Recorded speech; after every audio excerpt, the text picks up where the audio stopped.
Hello, hi. As you know, these two enclosures, they house Tarantula communal setups. This one on top are monocentropus balfouri, while this one below are hysterocrates GIGAS. We have around 50-ish tarantulas in here and not around, 6 tarantulas. There were 7, now is 6. There is some update in regards to that.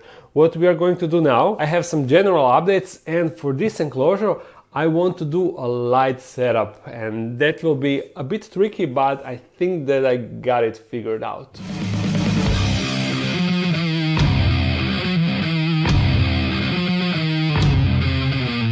And the biggest problem is, you see, these two enclosures are in the middle of the room. I mean, not exactly in the middle, but they are not against the wall. So there is no way for me to bring power to the enclosure unless I want to have a cord running on the floor, which is something that I don't want to do.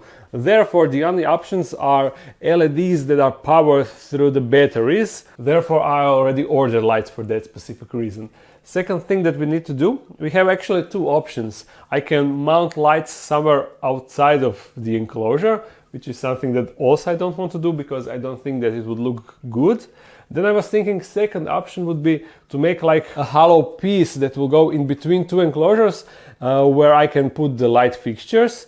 And also in that housing I can put the control to turn it on and off, and also to remove batteries that will be easily accessible. Because I could also put it inside of the enclosure, but that would require me to open the enclosure every time I wanted to turn it on or turn it off, and also it would expose it to the humidity from the enclosure. So let me show you my idea. I'm already preparing it right here. You see, this is the idea. To have a wooden, wooden construction that is the exact dimensions of the enclosure, and then that would go in between 2 enclosures. The top enclosure would just go on top of that, leaving us a nice wide gap for these LED lights to be put inside. You see, just control it with this. You have the AAA batteries inside, 4 of them, and yeah, it works.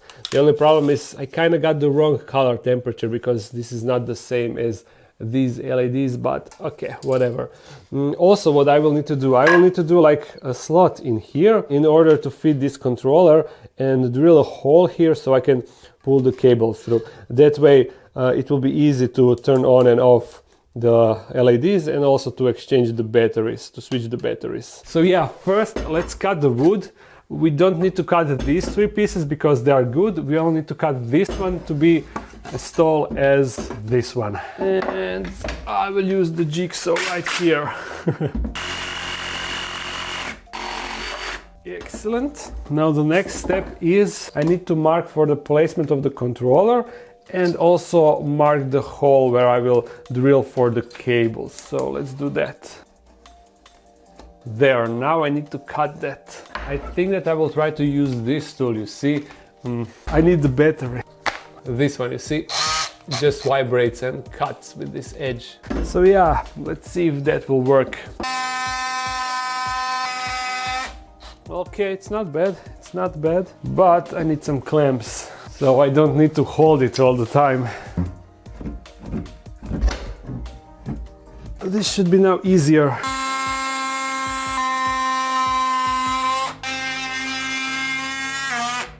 Okay, getting there. Nice. Okay, let's see how it will fit. Nice, like a glove. Now a slot for a cable and we are done. Okay, and the cable. Perfect, perfect. Ta-da! Oof, too small. I need to make it bigger. There, now we are good. So this one goes here, plug that in, and I just glue everything down.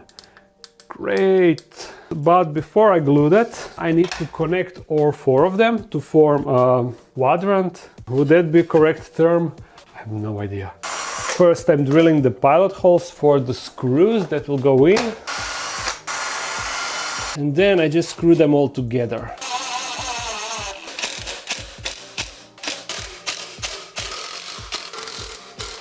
A little bit of problem because it is not perfectly squared. Therefore, in the corners I will put the L-shaped square metal thingies to keep it square. Yeah. I should have done this from the start, but I was hoping I won't have to. Okay, it seems that it is a bit better. Now I will take it outside, I'll sand it down and then spray paint it a bit.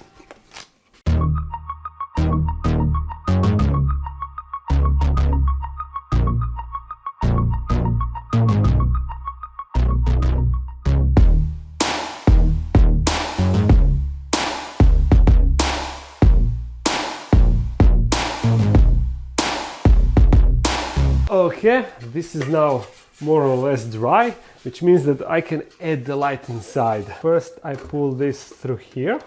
Excellent. Then I was thinking that I can just connect it with this 3M tape, you see. I'll just cut a piece of that like this, and technically this should be enough to hold it in place. So I can connect this and then I just squeeze this into its spot. Okay, does it work? Yeah, it works. Now this LED strip is also sticky from the underside, you see? So the installation should also be pretty simple. I'm just hoping that the glue is strong enough to hold and not just fall apart after some time. Okay, now this is ready. We don't need this. I can now move this enclosure and then we can put it underneath. Okay. You see, it will go here. Great. Whew. Okay. Looking good, looking good. And the grand opening. Yeah, I will also paint this to black, but for now it will be like this. Are you ready? Boop. Okay, it is not as strong as I expected, to be honest. Honestly, I am not impressed. I definitely need some stronger light inside. Damn, maybe the batteries are not full. I have some that are rechargeable, but I need to charge them first. So let's do a time jump. Are you ready? Are you ready for the reveal? Bam! Ta-da! It is not super bright, but now it is actually bright enough so you can see stuff inside. And the lights around are turned off because it is nighttime. But let me just turn off this light so you can see it even better. Yeah. This now looks so good. Maybe I should clean the glass first, right? Let me do that. There we go. It is a bit better, but I accidentally broke the door again. I was scrubbing a bit, maybe too hard, and the top pin just blew out. But thankfully I didn't broke the actual door. The glass is intact, so I just need to reprint the part. But I just have this tape holding it. So it is surprisingly hard to clean the enclosure because it is not really accessible. Anyhow, now with having actual light inside, maybe I'll be able to do a bit better feeding video than last time, although I kind of scared all the tarantulas while I was cleaning the glass. You can see one over there, also another one is in that hole. Then if we continue here, oh, we can actually see this one pretty good, and this one over here also. I see some legs in that tunnel, but I'm not sure if you can see it on the camera. Then I also see some legs inside of that hole, but it is also kind of hard to see. And over here, pretty much no one. There are some legs. You see them? Do you want me to do a feeding video now? Yeah, I actually want to do a feeding video. Let me just set up everything. Okay, I'm ready for the first takedown. And it will be this one right here. Ooh. Oh. Roach was just pulled inside. Great. Let's now try that one in the corner. I will try to get it on the glass. Come on. Ooh, that was a crazy jump. And the tarantula is down in the tunnel. Gone, you see? Now I will also try this one. It will be a big roach. Ooh. Ooh. I'm not sure what happened because I'm feeding from the other side. I think that she got it, right? I will put a light here so we can see it better. Okay, What can we see now? This is the one that jumped, you see? I can kind of barely see it down there. And this is the hole from the other one, but... Oh, we have movement here. Are those the fangs? Yeah, we can see the roach inside, in the fangs. It looks like she's actually happy dancing inside. Pretty sweet. Look at that booty working. Ooh, we got a show just for us. Yeah, but you see her abdomen is kind of tiny, so she will definitely need that roach. I guess that she is freshly molted. But it is also interesting, you see, this tunnel goes way down because I cannot even see the tarantula, the other one. It is not just this that we can see, but it actually goes way down under everything. Pretty cool thing. Now let me see if I can find another tarantula. Oh, that one.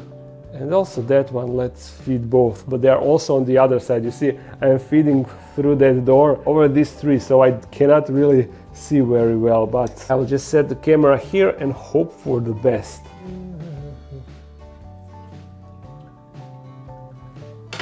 Did anyone grab it? No, the roach just escaped, so I will try another one. Huh? Yes.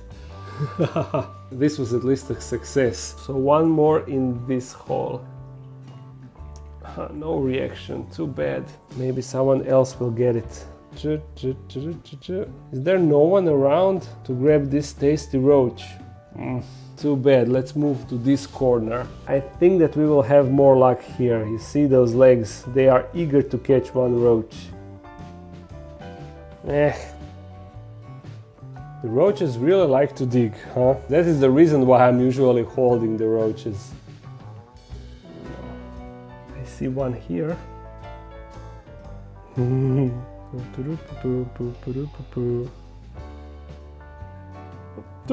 Pull. And they just immediately just retreat in their hide. They are such a party poopers. And how are you feeling? Feeling hungry for sure. There are so many tunnels with legs. There. And during the night when they are undisturbed, there is basically a tarantula on each tunnel entrance. So yeah, it is a pretty cool sight, but it will be even cooler in like, I don't know, 6 months to 1 year once all of these tarantulas molts a few more times. Then I will probably need to start removing them outside because there will be just too many inside. I mean, they will be too big for the size. And now it is time to talk about balfouri communal, but as I said, I have some bad updates. Check it out. As you know, inside I have 2 balfouri females that are like adults or maybe semi-adult, I'm not pretty sure, but I actually had 2 females because now I have one female, and there should be 5 small balfouri slings. And often I can see a bunch of them being outside, and in like last month and a half or maybe 2 months I noticed that one female is always outside. I mean, basically always. I can always spot where she is, but it seemed kind of weird, and as time went on she was weirder and weirder.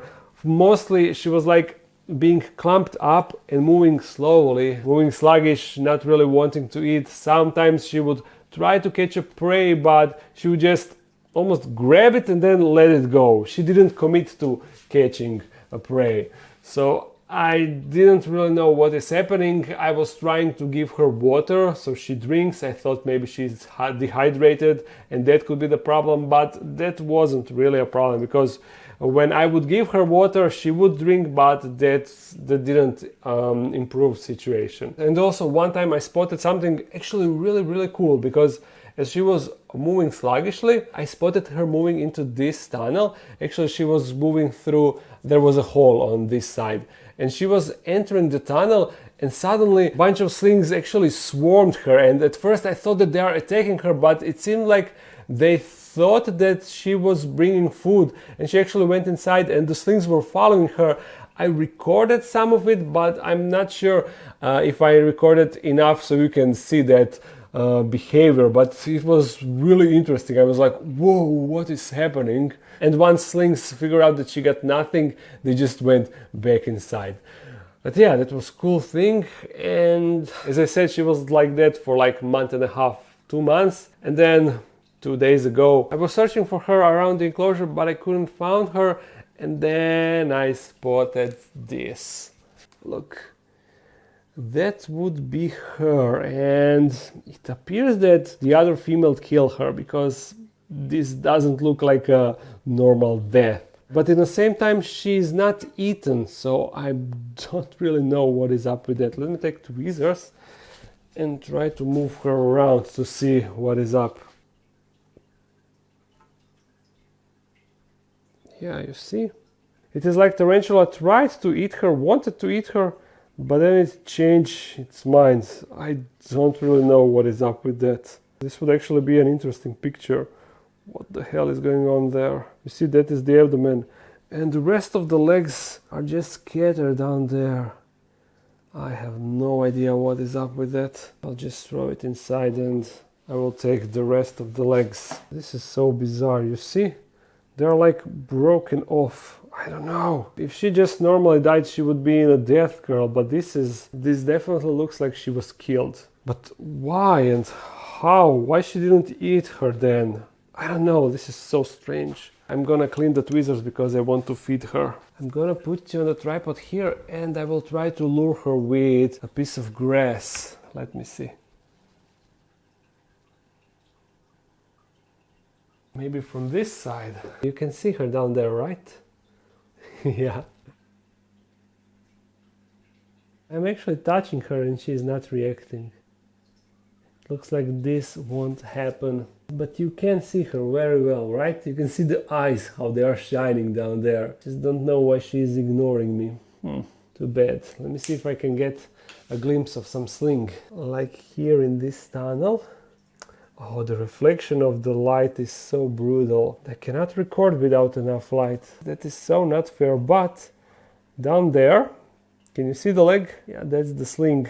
They are usually inside of that tunnel down there. Once again, you can see her. Maybe I can poke here. Ooh! You scared me, girl. She was like, get off my lawn. She is mad. Okay, I won't disturb her anymore. And also the sling from here is now gone. Their tunnels here are pretty complex, so they have ton of places to hide. Anyhow, I think that this is everything that I can say in regards to this enclosure. I don't know, I'm kind of disappointed with it because, you know, originally I wanted to have a huge enclosure that is filled with web and ton of balfouris inside, but we got a meh situation here. I still have few slings that my friend is keeping for me. They are from a male that came from this enclosure. So he's keeping them for me, and also in that separate enclosure I have a balfouri male that will probably on next molt be a mature male. So I'm hoping to pair this female. I was hoping to pair both females, but now there's just one female. So I was also thinking I would just get an egg sac that way and have ton of babies inside, but that is a long process and it takes times. So maybe I just change my mind and get a couple of bigger balfouris and put them inside together with these. I don't know, we will see in the future. For now on, this is the situation. I hope that you enjoyed this video. Yeah, not a lot going on, but you guys are always asking for updates on these two setups. If you enjoyed it, make sure to thumbs it up and comment something. If you want to support this channel even more, there's a Patreon page and also merch page linked in the description. Ton of new stuff on the web shop. I mean, not new stuff, but restock and new shirts and new calendars. So get those. I upload every Monday, so see you again next week. Bye.